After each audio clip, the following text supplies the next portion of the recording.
talk about this. Democrats also want to get FBI evidence, but there was no there were no charges ever filed. So I get that they want to do this, like, you know, in theory, but practically speaking, is there any evidence to be gotten from the FBI, and will this turn into anything? I mean, the FBI doesn't traditionally turn over investigatory material that doesn't lead to charges, and there are good reasons for that, right? You don't want, the federal government to be gathering material on private citizens that do not have, criminal activity and then spreading it out there for Congress. Having said that, what has happened here, of course, is that Donald Trump hasn't vetted his appointees through the FBI, which is traditionally what presidents do. Traditionally, presidents make sure that the people they nominate don't have allegations of sexual trafficking on their record. Okay, we don't need the FBI. We know these allegations are out there. And Matthew, to your original point, right? It's not just Matt Gaetz.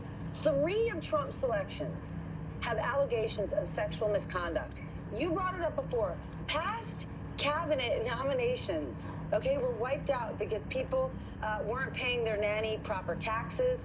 They smoked weed in college, and they wrote mean tweets. Okay, those were disqualifiers in the past. And today, John Cornyn told the New York Times, quote, that standards are apparently evolving. Isn't it the opposite of what a standard is? I wouldn't use the word evolving. I would use devolving. I mean, it's basically there is no standard.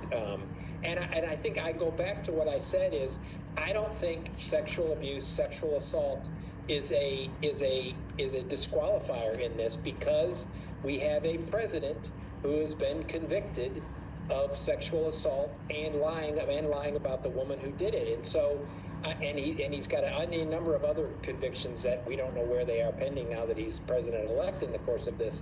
I think that the Republicans have chosen this sandbox they're in without any, they know this is a sandbox where Donald Trump is the leader of it, and it has no standards.